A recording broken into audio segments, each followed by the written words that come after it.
Løve. Præcis, det var præcis det, jeg tænkte på. Nej, men der er en krona. Ja, Og der er en gammel tusk. tusk. Og der er skat. Der er Fanta med Margarete. Så har vi sgu Erik herovre, mand. Og her har vi Tisselars. Og så er det Babser herovre, mand. Så har vi også et æble. Det var et stort æble, det der. Det får mig Så har vi også... Der er ingen svenskere. Det er svensker herovre, ja. Der er ingen svenskere. Det er eneste svensker der på det billede, nej, der er. Nej. Vi kan godt bruge racisme.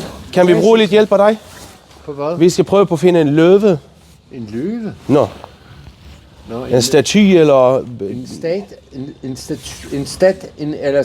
statue af en løve. Nå, du ved ikke. Nej. Fuck. Og sten eller staty. jern. Ja, Ja. Måske på nogle... En statue. Han siger løve, statue.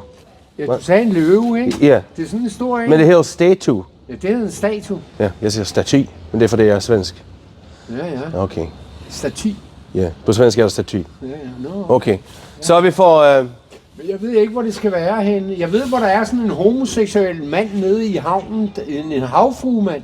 Ja, Ham har I set. ja. Men det er ikke et løve. Til 6 millioner. Er han homoseksuel? Ja, er han ikke? Det tror jeg nok, han er. Hvordan ved du det? Fordi jeg har snakket med ham. Du har snakket med han. Nå, okay. Ja, det er jo fordi, det ved enhver jo. Så han står og piller på en anden mands tissemand, eller? Nej, han sidder